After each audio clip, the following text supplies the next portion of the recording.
Aguiar. Maria Luísa Tavares Batista Aguiar. Amanda Cavalcante. Não. Moraes.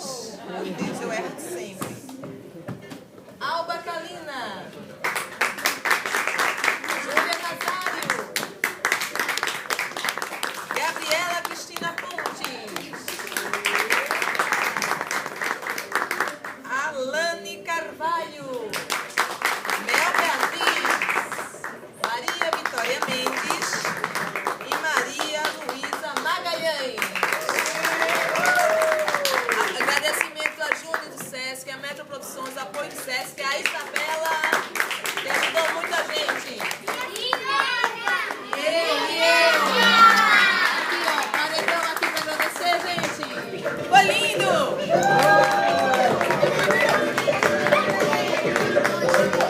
Um, dois, três e... Vem aqui, Luísa.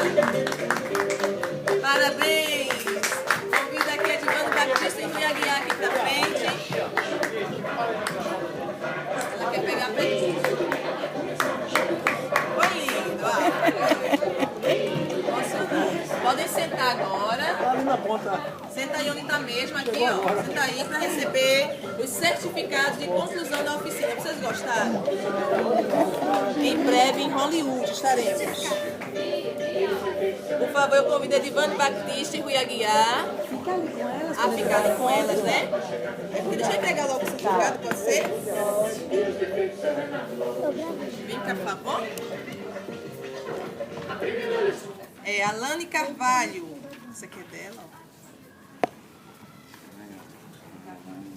Parabéns, Alane.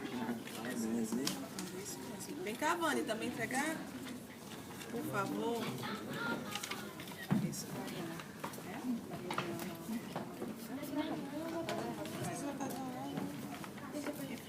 Então, Maria Luísa Aguiar. Filha de Edivane Batista Aguiar e Rui Aguiar, né? Filha de peixinho, ou filha de peixe.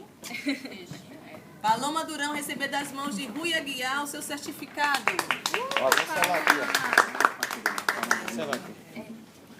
Maria Vitória Mendes receber das mãos de Edivane Batista o seu certificado de conclusão.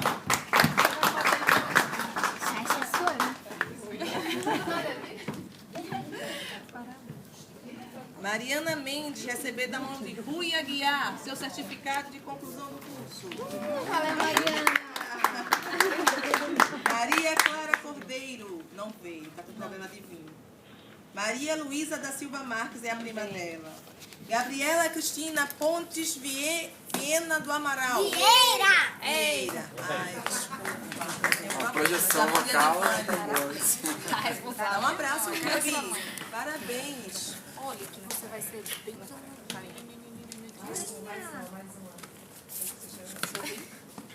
Pronto, já foi. Obrigada. Ana Clara Torres, receber das mãos de Rui Aguiar o seu certificado. Parabéns.